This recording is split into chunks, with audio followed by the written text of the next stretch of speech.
And that reason made itself evident in the first qualifying session on Saturday. Hill was in the near lane in the Pennzoil car. 467 at over 310. And then disaster struck. The car coming apart just after it crossed the finish line. The driver protection cell held up and went into the sand trap with Eddie Hill on board. From this camera angle, you get an idea of the devastation that Hill's vehicle suffered.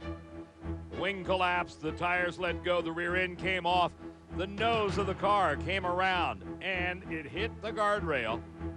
Eddie was along for the ride, which ended up in the sand trap. The NHRA Safety Safari extricated Hill from the remains of the vehicle. Eddie was airlifted to a local hospital, thoroughly examined, and returned to the racetrack just a few hours later to a rather emotional meeting back at the pit area, as the crew was definitely glad to see Hill back in action. Well, the car felt like it left good and picked the front end up, and then I noticed somewhere seemed like between quarter and half track, it was still carrying the front end, and the car was really marching.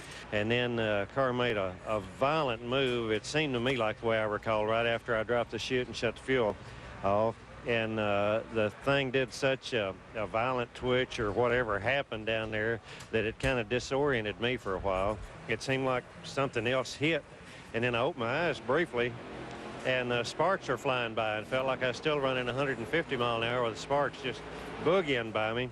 Bad looking deal, but we're here. Got a spare car. The guys have already got the spare car out here working on it. And I don't know if NHRA is going to let me run it without being able to qualify it or what. I just got back from the hospital, so I don't have a ruling on that yet. The ruling was that you have to run the car that you qualified, and obviously that was impossible. So Eddie Hill was at the starting line as the number 16 qualifier. Spike Gore got the single to advance into round number 2.